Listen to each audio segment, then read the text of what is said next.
Bonjour tout le monde et bienvenue à une balado-diffusion du bulletin GP. Mon nom est Abdoussal et je vous accueille à l'émission d'après-course du Grand Prix de Monaco qui vient tout juste de se terminer à l'instant où on enregistre. Donc, si vous entendez des trucs vraiment random, genre « Oh, il y a une pénalité », c'est parce que on enregistre, il est 11h42. Alors, j'ai avec moi François Carignan, un des modérateurs du groupe Facebook La Monoplace. Salut François. Salut les gars, comment ça va? Ça va bien, merci. J'ai avec moi Jean-Sébastien Barbeau qui revient au balado. Salut Jean-Sébastien. Salut Abdou, content d'être au balado pour la première fois de cette saison, à part F1 and After Dark. Oui, celui du Japon qui était plus intéressant que la course. Et on a Marc-André qui devrait arriver dans quelques instants. Il a des petits problèmes techniques à l'instant. Donc, quand je vous disais que cet épisode est enregistré vraiment live... le podium n'a même pas encore commencé. On n'a même pas encore vu le podium, puis on ne sait même pas encore qui va terminer troisième, parce que je vous donne le classement provisoire. Donc, Kimi Antonelli l'emporte devant Lewis Hamilton. Isaac Hadjar est provisoirement troisième parce que il est sous enquête au moment où on enregistre pour une infraction durant le drapeau rouge. Donc, il est sous enquête après la course. Oscar Piastri est quatrième, Liam Lawson est cinquième, Arvid Lindblad est sixième. Pierre Gasly a franchi la ligne d'arrivée en troisième place, mais a été pénalisé de 10 secondes, donc a chuté à la septième place. 2 pénalités de 5 secondes. Hein, donc, c'est 2 pénalités de 5 secondes. Donc, c'est pour ça qu'il a chuté aussi loin. Alex Albon est 8e, Esteban Ocon est 9e et temporairement, Sergio Perez est 10e parce qu'il est sous enquête pour faux départ au deuxième, lors du deuxième départ. Donc, c'est le premier point temporaire de l'histoire de Cadillac qui l'attend.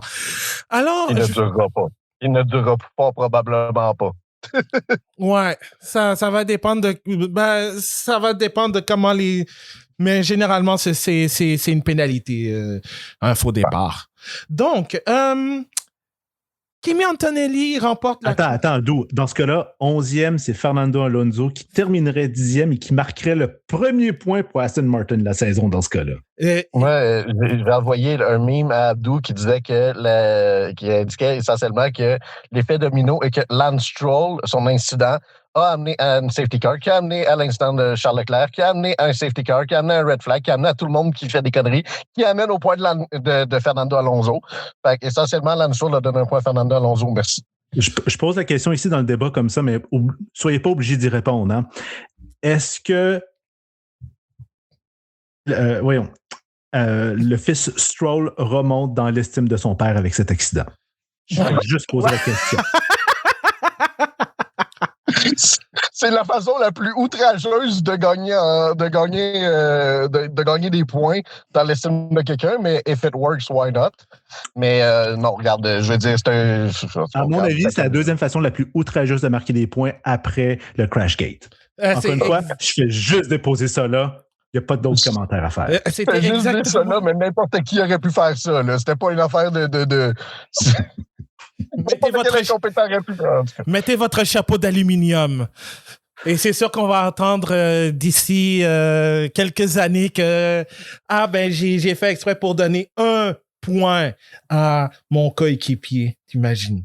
Bon, non, regarde, c'est juste drôle comme coïncidence, mais on s'entend que il y a tellement une chose stupide qui se sont passées entre un et l'autre que tu peux littéralement pas créer une corrélation. Tu as eu genre 20 pénalités, 2 safety cars. Parce que... Ouais. Justement, on va parler de Kimi Antonelli qui a vraiment réussi. C'est une 5e victoire consécutive pour le jeune pilote italien qui est en train de se faire donner la sérénade au prince de Monaco. Alors, une domination nette de la part de Antonelli, François. Ah, absolument. Je veux dire, ce jeune pilote-là est en train de démontrer que Toto Wolff avait raison de lui faire confiance si jeune et surtout de ne pas le placer dans une écurie en tant que pilote de location, si on veut, comme Williams, par exemple. Williams, de toute façon, avait déjà ses places occupées, mais tu comprends qu'est-ce que je veux dire. Là, de le mettre dans une écurie de second ordre, si on veut, pour l'acclimater. Kimi Antonelli est en train de démontrer des choses absolument incroyables. Mm-hmm. Puis ce que je trouve fantastique aussi, c'est que malgré tout ça, il reste il conserve un enthousiasme et une passion, si on veut, que beaucoup d'autres pilotes, probablement, comment je te dirais, c'est pas acquis. Antonelli continuait à faire des tours le plus rapides alors que, tu sais, il me faisait penser un peu à Max en Espagne il y a quelques années. La course était dans la poche. Il y avait juste à ramener ça à la maison. Mm-hmm. Il commence à faire des tours le plus rapides. Ça, c'est un pilote qui veut dominer, qui veut gagner. Je veux dire, à cet âge-là, c'est effrayant pour la suite des choses. Si jamais il conserve une bonne voiture pour les prochaines années, va être littéralement un monstre. Puis, je veux super croire à quel point il progresse vite d'une course à l'autre. On dirait qu'il apprend immédiatement. Il ne répète pas les mêmes erreurs. Gagner Monaco à cet âge-là, avec une telle avance, je crois que c'est du jamais vu, du moins. En tout cas, de cette façon-là, là, c'est phénoménal. Ah oui, Ah non, c'est clair. Jean-Sébastien, pour le jeune Piccolo de Bologne. Ouais, pour l'enfant de Bologne, la comparaison est d'autant plus significative qu'à côté, après les qualifications, même, je crois que c'est après les essais ou après la qualif samedi, George Russell disait qu'on se perd dans les réglages, on regarde à côté qu'est-ce qui se déroule avec Antonelli, puis ça se déroule très, très bien. Donc, on essaie de trouver un point de comparatif. Quand tu es perdu dans tes réglages, il y a un peu la double peine là-dedans. T'as le nouveau qui domine outrageusement le plateau, puis t'as à côté George Russell qui devient une étoile filante en quelque sorte, qui pensait que son jour allait arriver et que son jour n'arrivera pas. En tout cas, ça va mal de ce côté-là.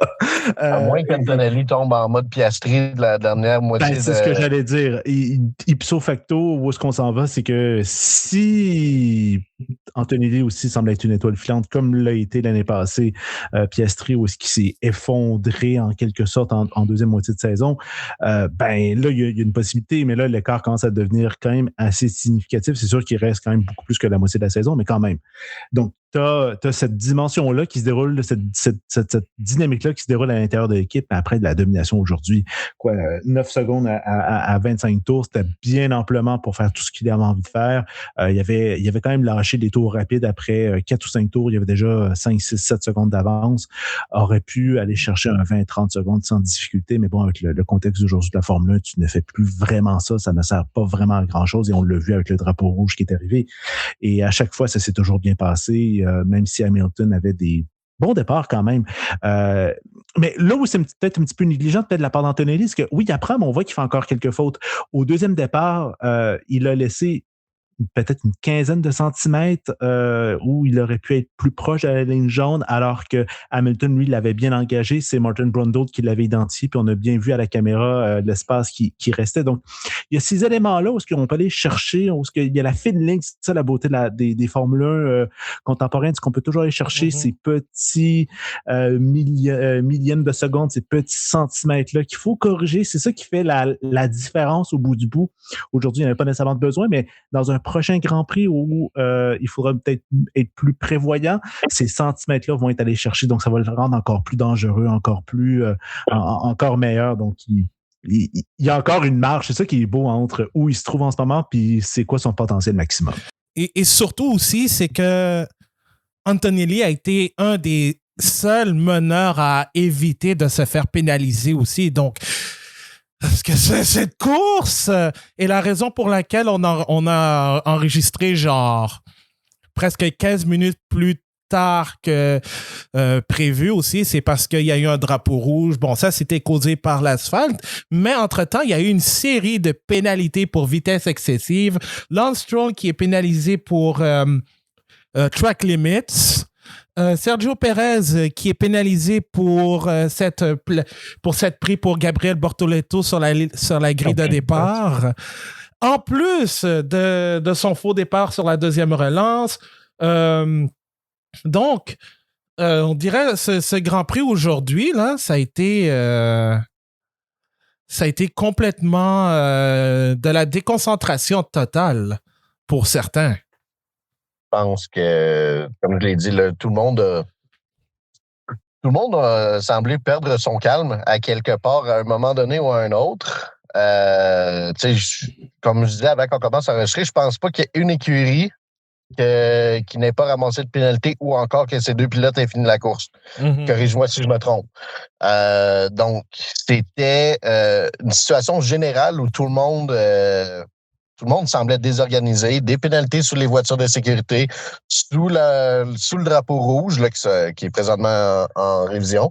Le Verstappen qui réussit pas à partir malgré une très, très bonne qualif. Russell on dirait que c'était comme une avalanche de mauvaises choses là, qui se passaient dans son cas. Et si jamais tel est le cas et que les pénalités sur révision sont toutes appliquées, ben Oscar Piastri se ramasserait la troisième position la plus banale, je pense, que j'ai vue depuis un méchant bout de temps. Il n'a rien fait. Puis tu sais, je suis un fan de McLaren, là, puis beaucoup de Lando, mais ça serait comme, tu sais, plus quelqu'un qui atterrit là sans aucun vrai mérite, juste que les autres ont été pires que lui. Ou encore une situation de pire timing. Ouais, et surtout que j'allais dire, je pense que je vous ai envoyé le mime, et d'ailleurs, j'en profite pour saluer Marc-André Fortin qui est avec nous. Salut Marc-André. Salut Abdou, salut tout le monde. Donc, c'est surtout ça aussi dans un sens où Piastri a rien fait, tout comme Max Verstappen d'ailleurs, mais au moins il va terminer sur le podium. Désolé Marc-André, c'était ma manière. C'est correct. J'ai eu la course pour m'en remettre, course lamentablement plate, là, mais bon, j'imagine que vous en avez parlé un peu. Ben, tiens, justement, je vais parler de Max Verstappen. Ça a été un beau cas de figuration, hein? Ouais, ils sont fiers. Quand même, avec la nature de sa voiture, je pense que c'était une deuxième place plus que méritée de la part de Max, mais on dirait qu'aujourd'hui, sa voiture ne voulait pas qu'il aille en piste. Ça fait partie de la vie d'un pilote, mais c'est plate parce que c'est une succession de petites mésaventures qui arrivent à Max depuis le début de la saison. Une saison quand même à oublier pour lui, mais écoute, ça aurait été vraiment intéressant, je pense, un Max Antonelli à Monaco. Je pense que ça aurait pu faire quelques petites flamèches dans un Grand Prix où on a eu peu de vrais duels entre les pilotes. Là. Personne n'a pu vraiment s'attaquer durant cette course-là. Russell est resté très, très longtemps derrière Hadjar sans même pouvoir faire quelque chose. Donc, un peu déçu de mon dimanche matinal là, sous le son de la Formule 1. Et parlant de déception, Jean-Sébastien, c'est quelque chose que j'ai dit bien souvent durant le week-end, mais pour George Russell, a.k.a. Latte Boy, le lait a caillé pas mal assez souvent. Non, on est rendu sur du lait caillé suédois. Je sais pas si vous avez déjà vu ça. Les Suédois ont leur propre lait caillé qu'ils achètent au supermarché pour faire des recettes. Là. Ouais. On est rendu là. C'est pas du lait qui a mal tourné. C'est du lait qu'on met directement sur la tablette qui a mal tourné volontairement. Par où on commence avec George Russell? Bon, une vitesse excessive au puits, visiblement. OK, soit. Dans l'absolu, semble-t-il qu'elle existe. On peut sans doute la contester. Là, par contre, il y a un slam dunk après, c'est ne pas l'avoir réalisé. À la reprise, on l'a vu quand il a fait son arrêt au puits.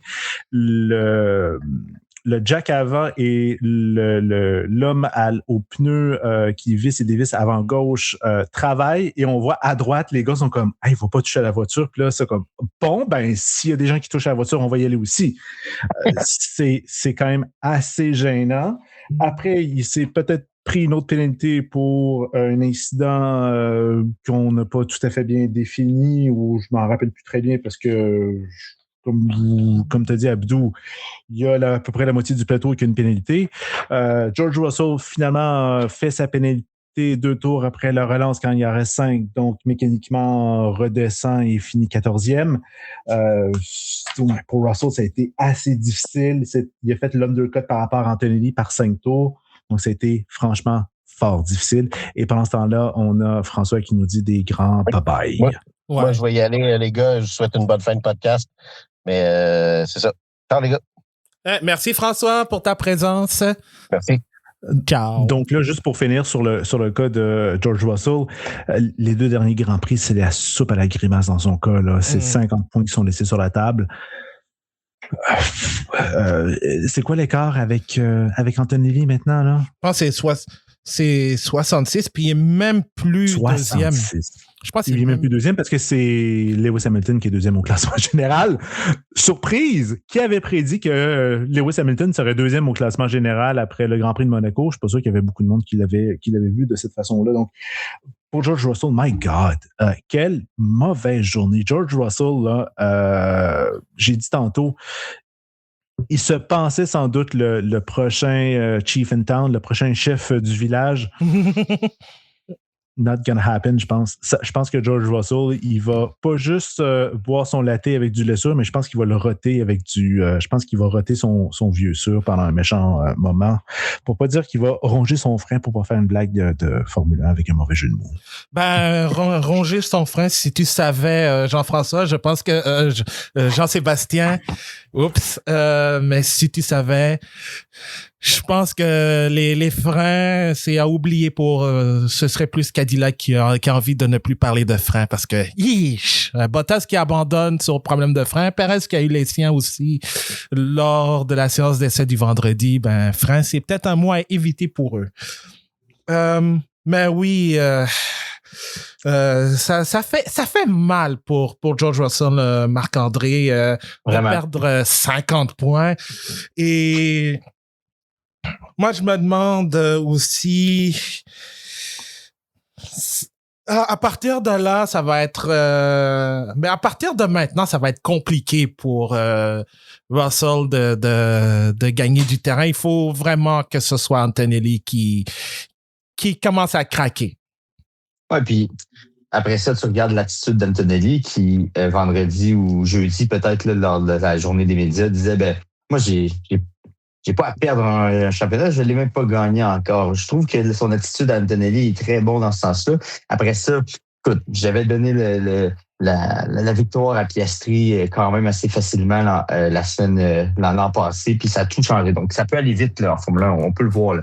Mais tu sais, Russell qui malheureusement abandonne à Montréal, c'est pas de sa faute. Là, aujourd'hui, c'est complètement de sa faute. Je veux dire, bon, bien que pratiquement tous les pilotes ont eu une excellente vitesse à Monaco, on dirait qu'ils ont tous oublié que c'était 60 km/h. Non, mais c'est la ligne. Du moment que le premier se fait prendre sur la ligne, tout le monde doit savoir où se trouve la ligne après. Donc, c'est inacceptable que tous les autres pilotes se fassent prendre aussi. Contrairement à ce que François disait, c'est de la faute au pilote rendu là. Que le premier se fasse prendre, à la limite, tu dis, OK, c'est particulier, comment ça qu'il y a une vitesse excessive dans la ligne des puits, qu'on arrive à 2, 3, 4, 5, 6, c'est la faute des pilotes rendus là. Exact. Fait que Russell, écoute, et puis après ça, écoute, je peux pas croire que l'écurie ont agi alors qu'ils savaient qu'il y avait une pénalité. Écoute, de mémoire, je pense pas avoir revu ça depuis un petit bout. Là. C'est parmi les informations les plus faciles à savoir en équipe, c'est bien ça. Donc, je trouve ça plate pour Russell parce qu'encore une fois, on dirait que il ne se retrouve jamais au bon moment, aux bons endroits. Il a la voiture, mais un excellent pilote. Et par le passé, il avait la voiture, mais encore là, il y avait un quintuple, plus que ça, un quintuple championnat du monde avec lui. Donc, il se retrouve toujours pris avec quelqu'un de plus fort que lui. Donc, On verra ce qui va se passer avec Russell, mais ça va être très, très compliqué pour la fin de l'année, j'ai l'impression. Parce que là, il va vouloir rattraper le retard qu'il a eu. Et on sait qu'en Formule 1, on est à une petite erreur de mettre des grands prix et des fins de semaine à l'eau. Donc, à lui de garder le cap quand même.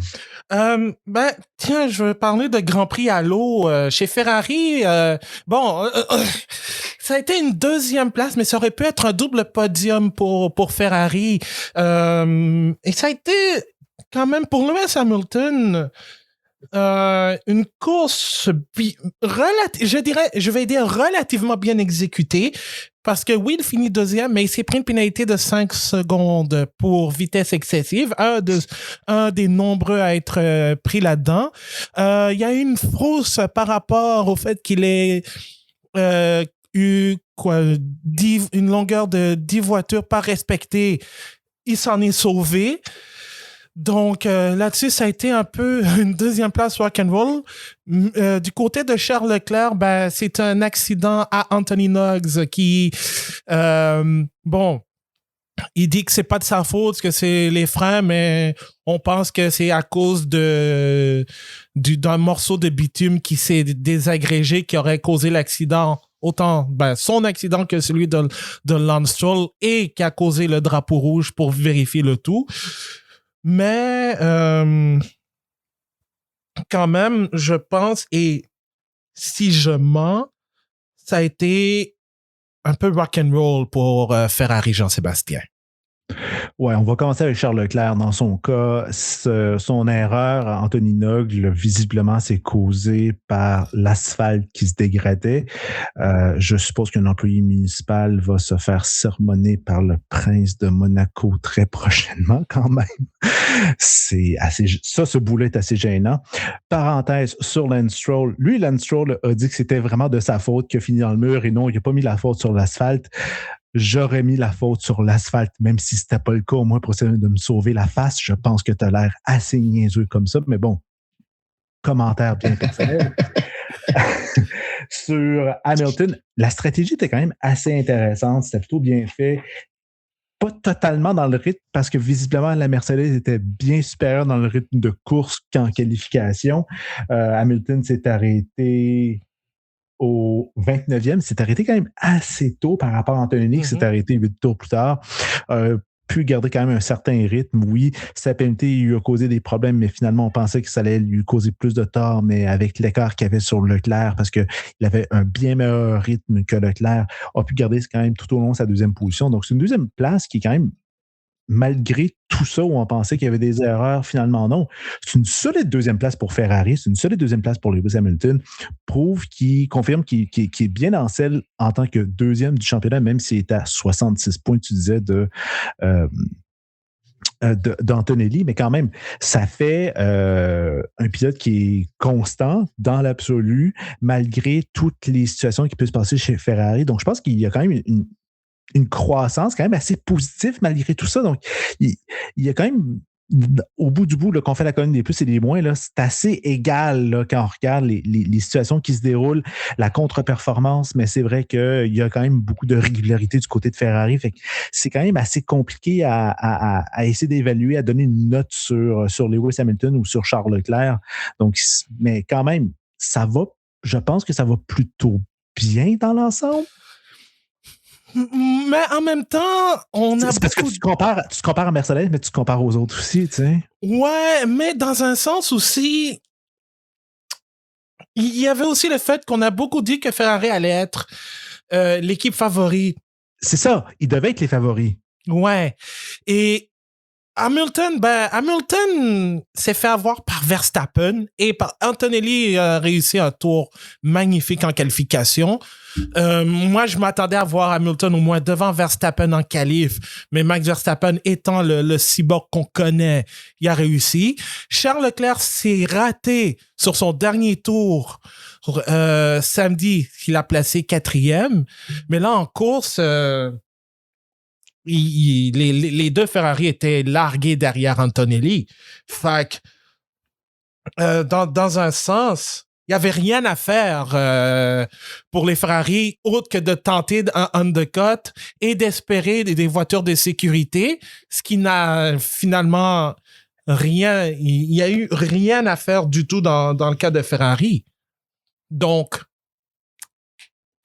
je sais pas, c'est comme ça s'est estompé en fin de qualification, mais le rythme de course était juste très difficile à matcher pour Ferrari contre Antonelli, du moins.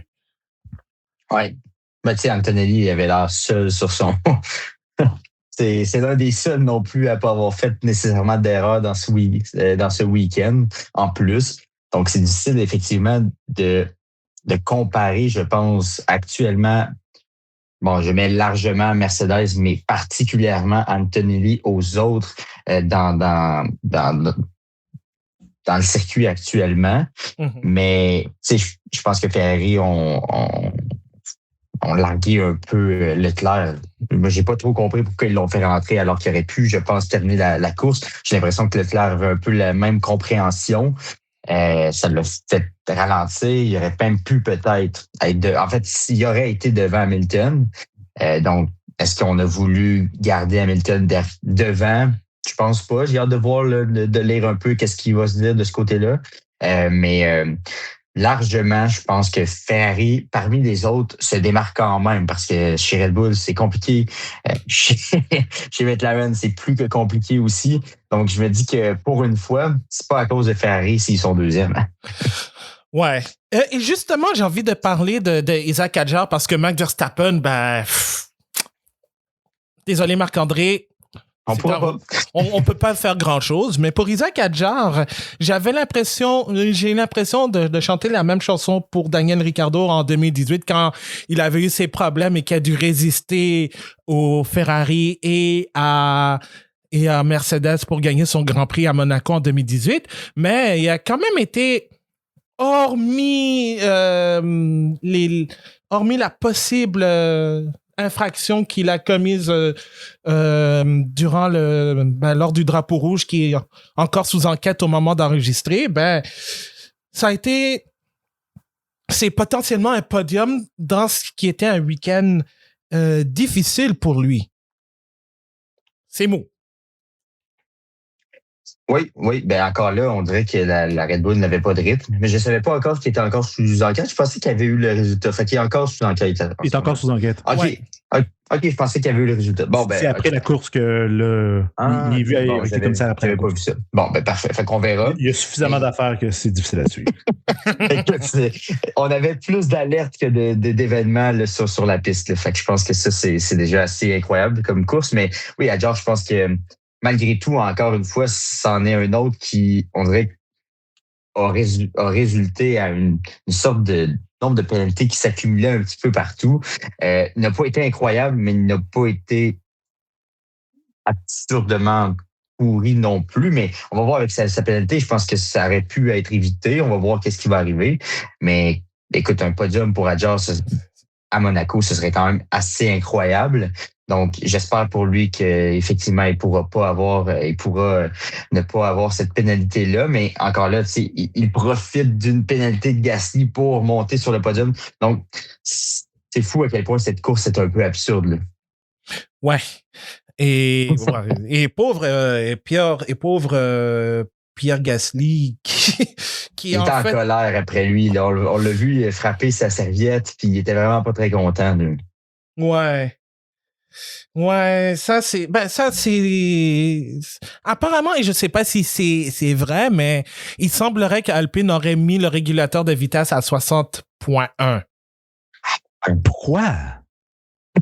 Si c'est le cas, faudrait que je vérifie si l'information est bonne. Le radar est capable de l'identifier à 60,1. On a déjà vu des pénalités pour 0,1 km/h. Hamilton, j'ai entendu dire que c'était 0,1. Hamilton, c'est ça. Lui, c'est 0,1. C'est vrai, mais... Oui, ça, c'est vrai. Hamilton, c'est 0,1.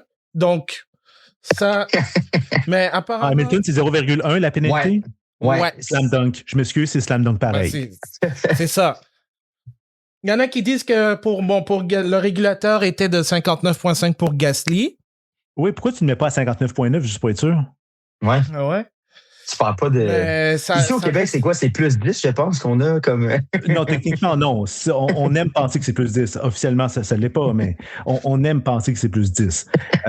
Mais quand même, la limite, c'est 60. Mettez-la à 59,9. Voilà, peut-être que les équipes vont le faire maintenant. Ouais, rendu là. Mais bon, j'ai hâte de voir le. J'ai hâte de voir le papier quand ça va sortir pour la pénalité de les pénalités de Gasly parce que c'est 2 fois 5. Mais moi, je me demande pourquoi c'est jamais un problème comme.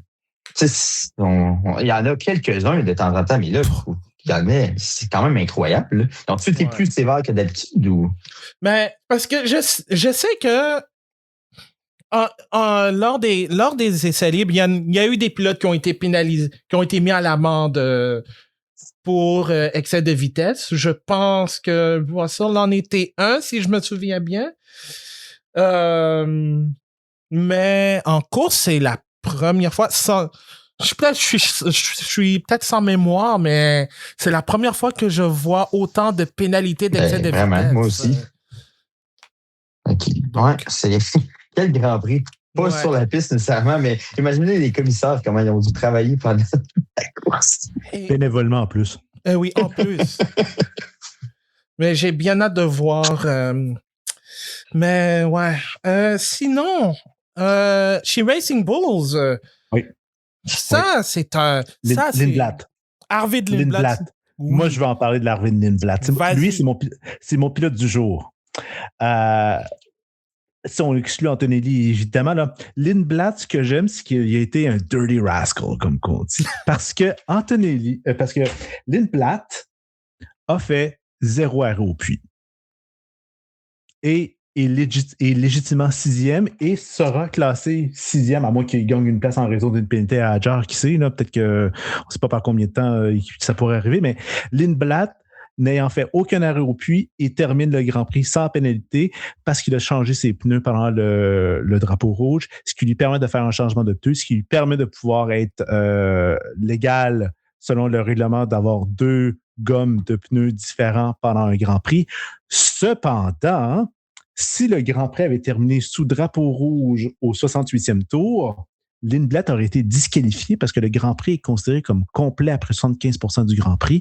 Et donc, n'ayant pas fait d'arrêt au puits, il aurait été déclassé. Ce que je trouve assez intéressant sur le règlement, c'est Bernie Collins qui nous l'a expliqué sur Sky pendant le drapeau rouge. Donc, Lindblad a joué un peu avec le feu parce qu'imaginez si le Grand Prix n'avait pas repris, Lindblad aurait perdu sa 6e place qui est son meilleur résultat en Formule 1 et marque aujourd'hui 8 points. Meilleur classement aussi pour Liam Lawson qui termine 5e et qui marque 10 points. Peut-être va même terminer encore plus haut, qui sait. C'est un peu la machine à boules en ce moment. Là, on ne sait pas qu'est-ce qui va arriver. Donc, Racing Bull marque énormément de points aujourd'hui. Ils en marquent au moins 18. Et Lawson, lui, était parti 10e et finit provisoirement 5e, alors que Lindblad, lui, est parti 15e. Il gagne 9 places en n'ayant fait aucun arrêt au puits. OK. Je viens de recevoir un document sur Discord du bot de la FIA concernant Isaac Hadjar. Donc, je vous le lis, mais c'est pas une sanction. C'est juste que, bon, durant l'interruption de la course, les mécaniciens de Red Bull Racing ont travaillé sur la voiture numéro 6 en train d'effectuer des opérations qui n'étaient pas permises selon l'article B5.14.4 à 16h55 heure locale, donc au moment de l'interruption de la course. Quand demandé à propos de leurs travaux, ils ont arrêté de travailler et ont reverted. J'ai fait la traduction libre. On l'a vu, Abdou, pendant la pause. À un moment donné, on a vu qu'ils étaient en train de remplacer des pontons latéraux sur le côté droit de la voiture de Hadjar. De Hadjar. J'avais juste lancé en tête de Hadjar. Et on a vu comme une discussion, je pense, avec quelqu'un un peu hors champ, puis on a vu comme la pièce repartir vers la voiture. Je me rappelle de l'avoir vu, je me disais, tiens, on est en train de réparer la voiture. Je pensais que c'était un parc fermé. Donc, oui, il y a peut-être une grosse situation de ce côté-là qui me semble être, comme tu dirais, Abdou, un autre slam dunk. Ah, là, Il y a un potentiel de gros slam dunk ici à mon non, avis. là, c'est plus que slam dunk parce que ça, c'est selon le délégué technique de la FIA. Là. C'est pas la Mais direction. tu as le droit de changer la pièce, mais faut que tu consultes le délégué technique puis faut que tu aies la permission de pouvoir le faire. Est-ce que ça a été fait? C'est ça la chose. Ouais. Parce que si c'est ça, là, c'est plus que slam dunk. C'est au revoir le podium, au revoir les points. Ça pourrait être, je pense que ça pourrait être la disqualification même. Parce qu'il y a des pièces qui peuvent être changées, mais il faut que tu demandes la permission. Un aileron avant peut très bien être changé pendant un drapeau rouge. Exactement. Mais, Ouais, donc, lorsque interrogés à propos de leur travail, ils ont arrêté leur travail, ils ont remis la pièce à sa position originale sans changer le morceau. Donc, ils ont juste remis le morceau original et sans mettre un nouveau. Et donc, Manuel Léal, le délégué technique de la Formule 1, dit que je réfère le sujet au commissaire de course pour prendre une décision. Mais il y avait quand même intention de changer la pièce. Donc, il n'y a pas une intention. Il y a une volonté. Il y a un changement de pièce en cours. Là. Je me rappelle de l'avoir vu. Aïe, aïe. C'est hilarant. Ben, je sais pas, ils ont sûrement dit, Red Bull, le fait de dire ramène-moi cette pièce tout de suite pour essayer de régler le problème, là, ça peut coûter cher. À ce moment-là, il reste encore plus que 10 À ce moment-là, il reste plus que 10 minutes, là. Ouais, non, ça risque de coûter cher à Red Bull, là. Donc là, ça peut passer d'un podium à un double zéro, là. J'ai pas l'écart, parce que c'est combien, ça serait combien de temps de pénalité comme celle-là pour un changement illégal de pièce? Ben, je sais pas. Le drapeau rouge. Je sais pas si. Faudrait lire le règlement, mais. Parce que techniquement, c'est sous parc fermé. Si t'as pas l'autorisation, ça devient.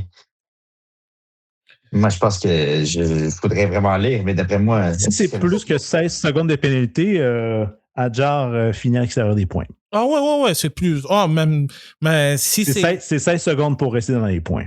Mais même là, je sais pas si ça entraîne une disqualification parce que là, on touche à l'aspect technique de la voiture. Ouais. Logiquement, moi, je dirais que ça s'enligne vers ça, mais on a de la petite lecture. On n'aura pas le temps de le savoir avant, mais on aurait de la petite lecture à faire. Donc, et aussi, ben là, je viens de voir sur Blue Sky, il y a eu quelques pilotes qui ont été bons. Non, oubliez ce que j'ai dit, ça c'était pendant les essais, mais ce dont je disais, ben Russell, je me souviens lors des essais, avait été pénalisé, a été mis à l'amende pour avoir été genre à 0.3 ou 0.6 km par heure au-delà de la limite.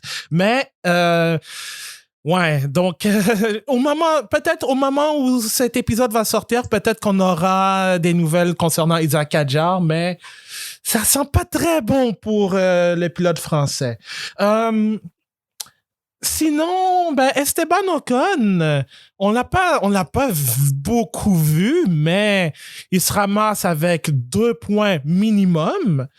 Ce qui est bien quand on sait que ça a pas été un bon début de saison. C'est pas un bon début de saison pour lui. Donc, c'est quand même positif. Mais si tout va bien, enfin, je suis peut-être moins optimiste pour son cas. Cadillac pourrait se retrouver avec son premier point de la saison si on détermine que il n'a pas sauté le départ. Marc-André. Ben, ça comme moi, j'ai comme t'étais un peu saccadé dans mon écran, on dirait.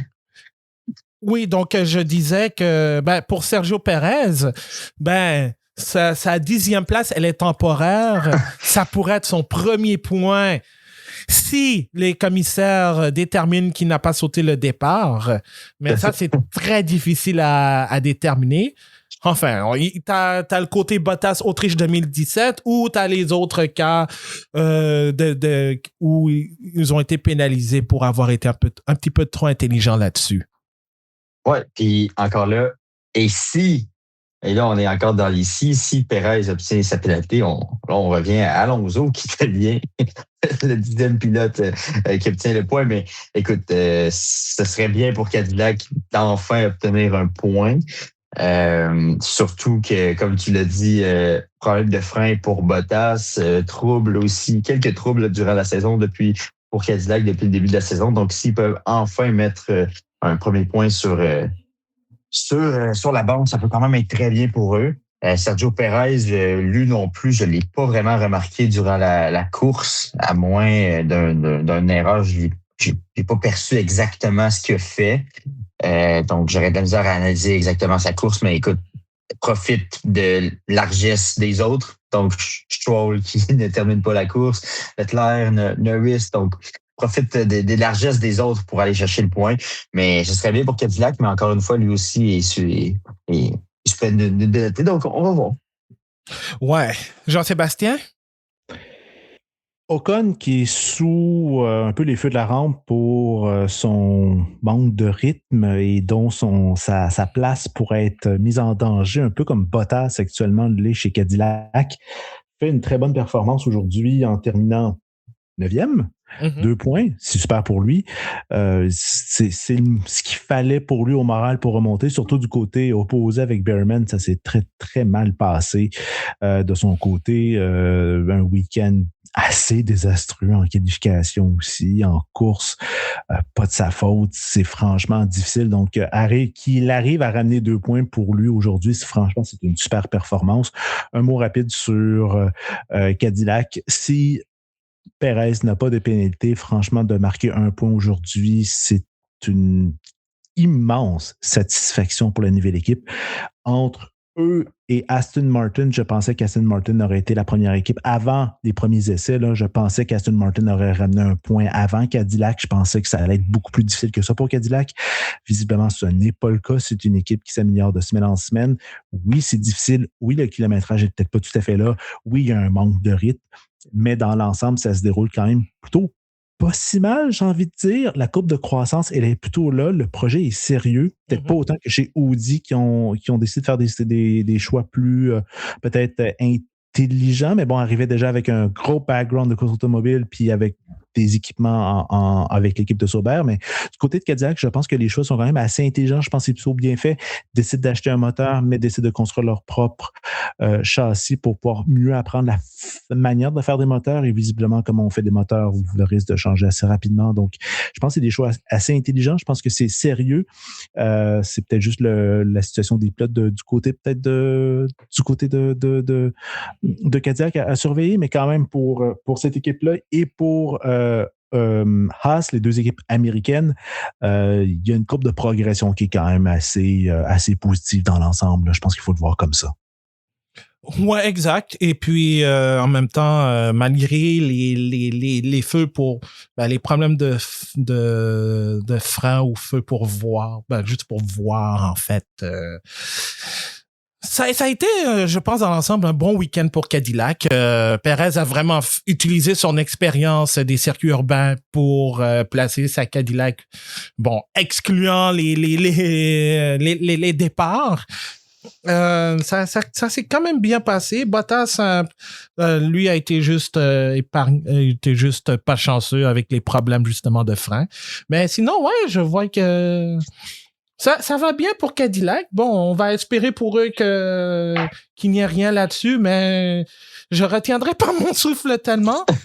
Mais je dois quand même lever mon chapeau à Fernando Alonso qui s'est tenu hors de tout problème, malgré le fait qu'il a critiqué violemment la génération actuelle de voitures au cours de la fin de semaine et pourrait potentiellement se retrouver avec 1, voire même 2 points, tout dépendamment de ce qui arrive avec Checo et aussi Isaac Hadjar, tout dépendamment, ça reste à suivre. Donc Alonso pourrait bien, tu sais, la fameuse soupe à la grimace qu'il a tout le temps, ça pourrait se transformer en beau sourire. Et malgré tout ça, on n'a pas parlé de notre champion en titre, Lando Norris.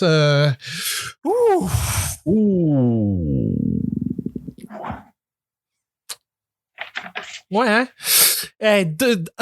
Des problèmes de batterie le vendredi. Ensuite, la voiture qui le laisse tomber en pleine course. Ça n'a pas été facile. Ça n'a pas été un week-end facile pour lui, Jean-Sébastien. Non, ça n'a pas été facile. Je pense que Norris, j'espère qu'il apprécie d'avoir le numéro 1 sur sa voiture. Parce que je vois mal le chemin, comment il peut se retrouver pour finir champion du monde cette année avec la voiture qu'il a. Je t'avais dit en chat privé pendant le Grand Prix, c'est difficile de gagner. Ouais. Parce que c'est très facile de perdre derrière et la chute parfois peut être vertigineuse. Puis je pense que là, la chute est vertigineuse. Autant l'année passée, la run qu'il avait était sans doute parfaite cette année. My God, tout va mal chez McLaren. Tu sais, quand tu as les bonnes circonstances au bon endroit, là, ben c'est ça. C'est même pas juste le fait que tu sois un bon pilote ou pas, c'est vraiment la voiture qui te lâche, c'est vraiment des circonstances vraiment désagréables. Ce qui est difficile pour Norris en ce moment, c'est quel leg il laisse à la Formule 1 en tant que champion du monde. Ça fait pas nécessairement une belle image de lui en raison des circonstances. C'est ça qui est dommage, c'est que ça va contre lui actuellement. Puis là, le Grand Prix qu'il y a eu en fin de semaine, ben, qui est obligé d'abandonner pour un problème moteur sans trop qu'on sache vraiment pourquoi, ou en fait, Zach Brown ne veut pas vraiment dire les vraies raisons. Quelques minutes après l'abandon de Norris pendant le Grand Prix sur Sky Sports, voulait pas vraiment plus en dire. Il disait Power Unit, soit, mais ça veut dire quoi dans tout ça? Donc, week-end très difficile. Du côté de Piastri, oui, 4e, peut-être un podium, qui sait, mais nowhere to be seen pendant la course. Ouais. Je crois qu'à un moment donné, qu'il était 40 secondes derrière une Ferrari. 40 secondes derrière une Ferrari.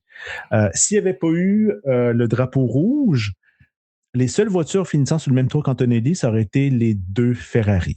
Exact. C'est une claque. Ouais. Et les 3 voitures qui restaient sur le même tour, je l'ai noté, on était au tour 58. Ouf! À peine les 3/4 de la course passée qu'il ne restait plus que les 2 Ferrari avec Antonelli sur le même tour. Ça fait très mal, ça. Ça, c'est un manque de rythme, c'est un manque de performance. C'est même pas juste c'est pas juste le pilote qui a de la misère à trouver à se retrouver dans la voiture, c'est la voiture elle-même qui n'est pas correcte. Mm.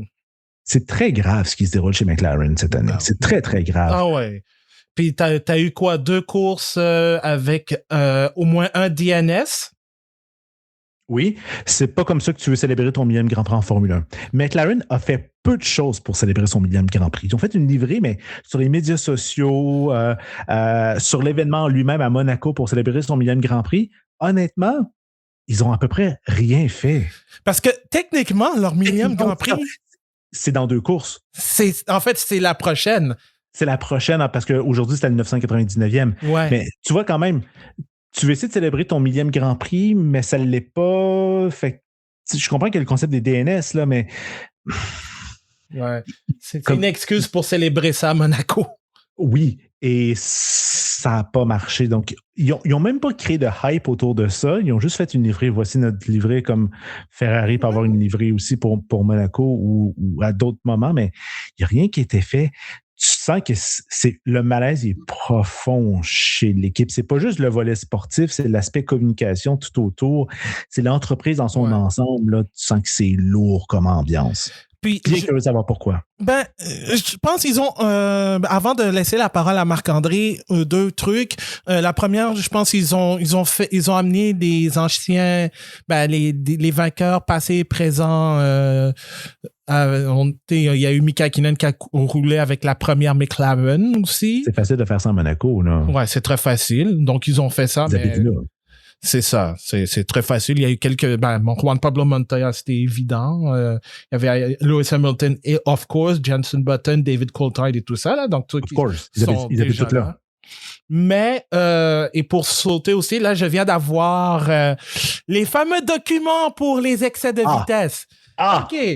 OK, par combien, là? 0,1, 0,3? Alors, George Russell, 0,1.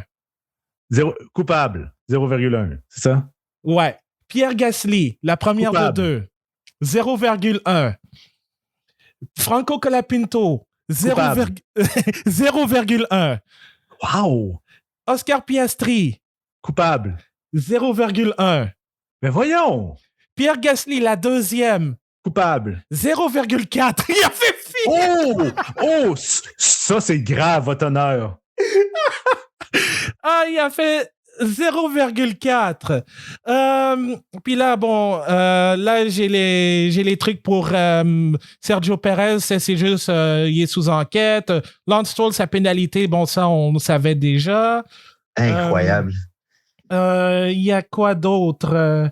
OK, bon, Isaac Hadjar est donc déjà au bureau des commissaires au moment où on se parle, parce que il est 12h32 et là, il a été convoqué à 18h30, heure locale, donc 12h30 ici. Fait que, ouais, 0,1 et Pierre Gasly qui a réussi à faire pire sur sa deuxième infraction. Donc... C'est le plus puni. Exact. Oh mon Dieu. Donc, pour moi, 0,1, les pilotes le savent, les équipes le savent, c'est 60. C'est pas 60,1. Je sais que c'est infiniment négligeable, mais la règle, c'est la règle. Tu peux pas dépasser 60. Slam dunk. Pour moi, c'est évidemment une pénalité. Il n'y a rien à dire là-dessus. 100%. Je suis désolé. Il n'y a rien à faire là-dessus. Marc-André, moi, j'ai une question pour toi. Abdou m'a lancé une théorie pendant le Grand Prix lorsqu'il y a eu le drapeau rouge. Je voudrais savoir si tu partages la même opinion qu'Abdou là-dessus. Parce qu'on parle des différentes pénalités. George Russell a été vu par Bernie Collins aller voir les commissaires pendant le drapeau rouge. Pour quelle raison George Russell est allé voir les commissaires? Pour essayer de faire un plaidoyer pour sa cause ou pour aller snitch qui était devant lui à ce moment-là? Hadjar. C'était Isaac Hadjar, parce qu'il avait laissé plus que 10 voitures, plus que 10 longueurs de voitures devant lui sous la voiture de sécurité. Donc, la pénalité, pour lui ou pour aller snitcher son rival? Moi, j'irais snitcher le rival. Abdou pense que c'est pour snitcher aussi. Vous savez quoi, les gars? Je suis pas en désaccord. Parce que les pilotes de Formule 1... Il y a une sale réputation, George Russell, ça veut dire quand même. Les pilotes de Formule 1 ont tellement de misère à pas snitch les autres. Non, mais là, allez, t'as pas d'autre chose à faire, parler avec tes ingénieurs, penser aux stratégies et tout, qu'est-ce qu'on peut essayer de corriger? Non, je suis allé voir les commissaires pour les snitch. Je pense que c'était qui? C'était Norris qui avait snitch chez Russell parce qu'il était peut-être hors de la boxe aussi. Hamilton aussi, t'as pas déjà les snitch les commissaires par un drapeau rouge? Oui. Ça me fait toujours rire quand... Non. Mais c'est vrai que Russell aurait peut-être pu avoir autre chose à faire, mais regarde, s'il peut aller chercher un petit bonbon...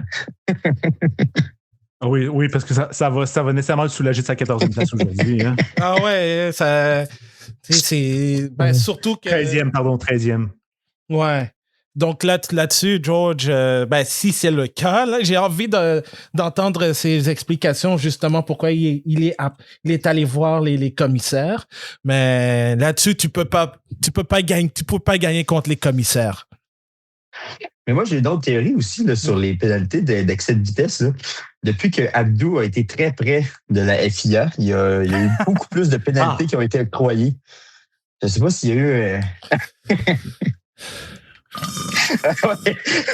Abdou avec sa belle tasse de la FIA. Ouais. Bois de la tasse, mon ami. Ouais, je bois de la tasse de la FIA qu'on m'a donnée lors du Grand Prix du Canada. On sait où tu mets tes allégeances maintenant. Ouais. Donc lui, il dit que, pour Pierre Gasly, je viens de lire, il dit qu'il a été frustré par un problème de limiteur de vitesse qui a touché plusieurs pilotes. C'est par 0,3 de plus, hein, donc oui. Sa deuxième, c'était par 0, donc non. Juste non. Je suis pas prêt à... Non, évidemment. Parce que sinon, parce que oui, les deux Alpines ont été touchés par ça, fine, mais...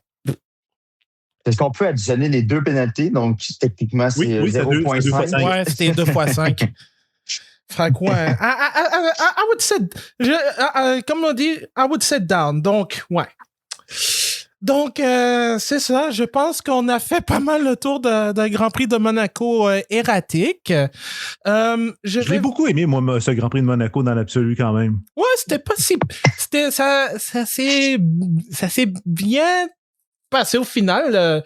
C'était juste les pénalités plus une partie de la piste qui ressemblait aux rues de Montréal qui ont. Ça met du sel sur un Grand Prix un petit peu sans saveur, c'est ça qui est beau. Oui, ça a mis un petit peu d'excitation. Ouais.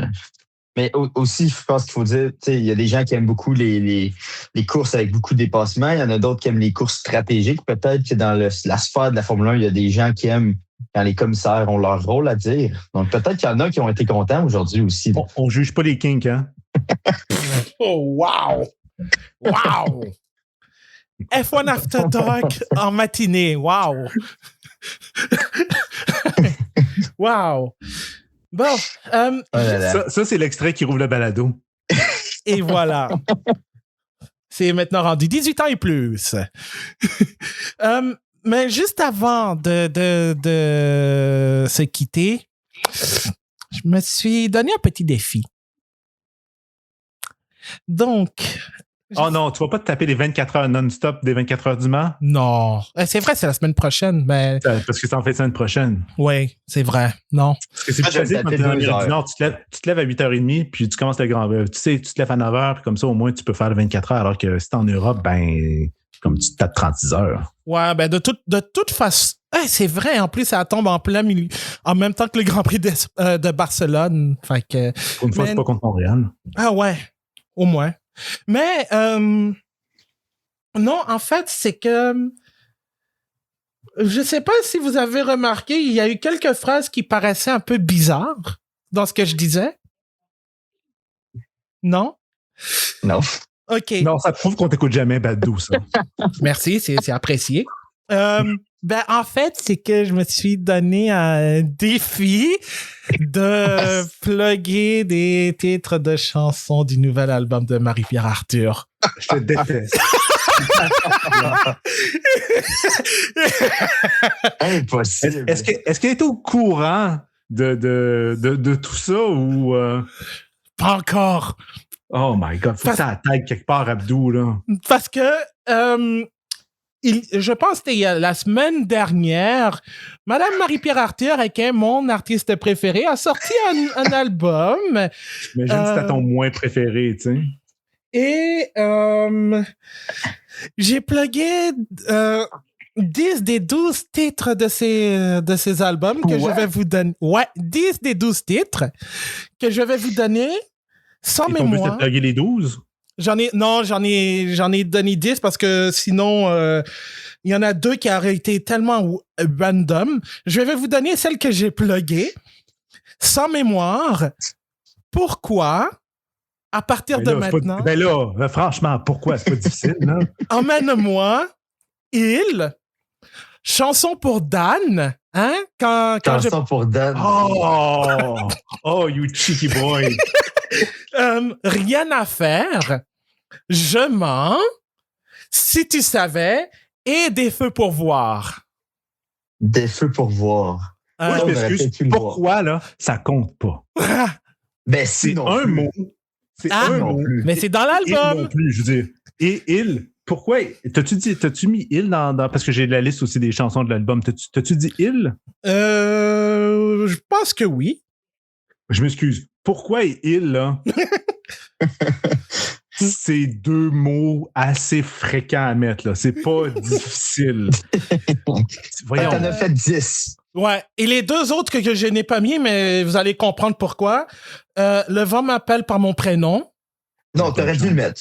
Ouais, ça, il fait... Oui, non, ça, oui. Je m'excuse, hein. Et ça met dans la liste. Et si l'aurore. Et ça vient de l'album Ensemble Doux. En fait, c'est parce que l'album, c'est des reprises acoustiques de son répertoire musical. Fait qu'as-tu ton billet pour Marie-Pierre Arthur le 17 juin au Faux-Phone électrique? Non, parce que justement, ça amène au point suivant.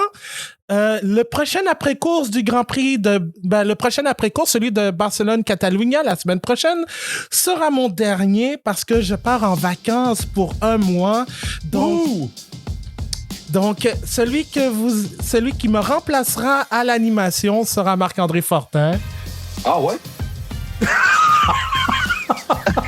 Oh, super. Ben, je te l'annonce officiellement. Ben, il est au courant, mais je te l'annonce.